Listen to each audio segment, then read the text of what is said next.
Hey there, welcome to my sewing room for this episode of Friday Sews, where we talk about sewing and a little bit about life. This is your first time clicking on my channel. Hello, welcome. My name is Celeste, and I am so glad that you are here. So let's dive into what I have accomplished and not accomplished this week in my sewing room. I saw a t-shirt recently that says, if I have a seam ripper in my hand, do not disturb. It's not a good time. And that is what I feel like my entire week in my sewing room has been. So we are still, or I am still, not we, I wish you were helping me, but I am still working on Butterick 6377. I did finish the sleeves, the side seams of the sleeves. So those are done. That's an accomplishment. Check that off. But I thought, oh, I'll be really fast and attach my neck band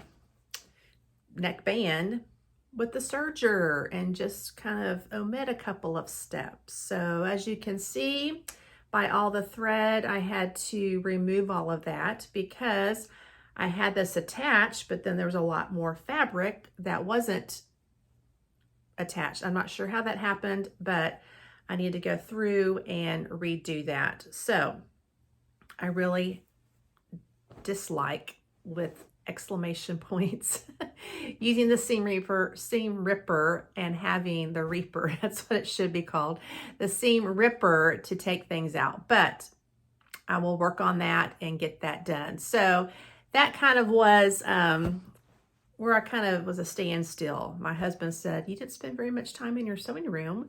And I said, "That's right. I'm at a point of frustration."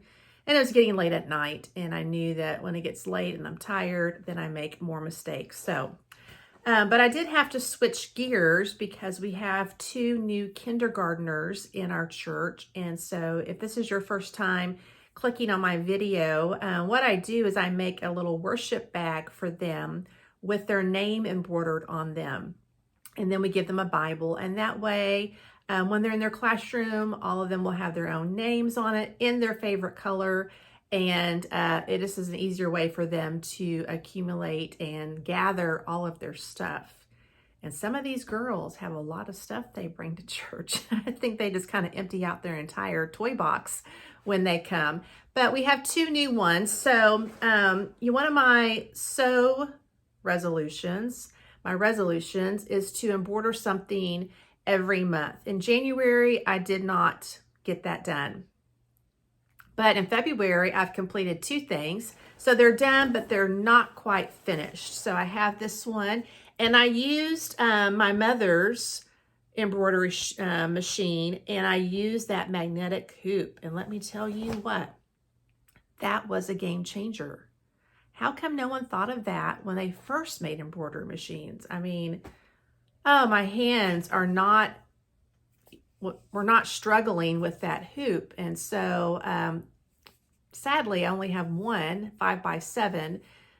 So we'll have to see, but maybe that's all that I need for these canvas bags. So I still have to cut away the cutaway stabilizer that I used. Both girls like pink. And so I need to kind of use the water to erase my markings there. This one has cut away, so I just need to remove the markings and iron it, and this will be ready.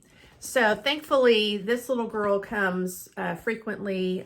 This little girl is moving here from a different state, so I have about a month, but I wanted to get on top of things because sometimes it takes a little longer to accomplish projects, especially in the spring when things are just really, really busy at church and around the house. So I did embroider something for February. Just doing 2 count makeup for January. I hope so. But I learned a lot with this machine. It took me quite a while because I don't have the book that comes with her embroidery sewing machine. So I had to do a lot of internet research to figure out what I wanted to do is that the name was going widthwise in the hoop. And obviously it was too big going that way. And I was trying to rotate it. And on the machine that I'm accustomed to using, it's just right there out in the open. So I had to spend some time kind of working through that, figuring that out, and I figured it out, obviously. And then on my test piece, although I was using Cutaway Stabilizer, it was the light version, and the muslin needed a little heavier duty Cutaway Stabilizer. So I quickly changed that, and then it stitched out perfectly. The great thing is that because I did one on here and knew that it would work well, all I did was change the needle to do the second bag. So it really cut down time significantly, and that magnetic hoop really made this an easy project. So I really got both of them done in about 30 minutes, which before it was taking an hour a bag. So I'm thankful for that. So that was a lot of fun to do this week. And so I'm looking forward to presenting them to each of them very, very soon. Let's switch gears to life. Well, I have been in garden mode. The weather is getting a little bit warmer, not quite, but some of the cool weather crops I can kind of begin. I'm doing direct sow, and I've done a lot of videos and shorts. So if you want to check out my gardening journey, you can click on those. I know that not everyone is into that, but I have really enjoyed doing that. It's very therapeutic, and it gets me outside, and I'm just really thankful for being able to do that. So I'm looking forward to doing that more this spring. Something else, my birthday was in January, and as I mentioned in my last Friday Sews episode, my husband gave me a pressure canner. And he's really good. He does not get me kitchen supplies or anything for the house unless I ask for it. And I'm really wanting to learn how to pressure can. Last year, I taught myself how to water bath can. But what I did use, I used it this past week for one of our meals, in that it also will cook rice.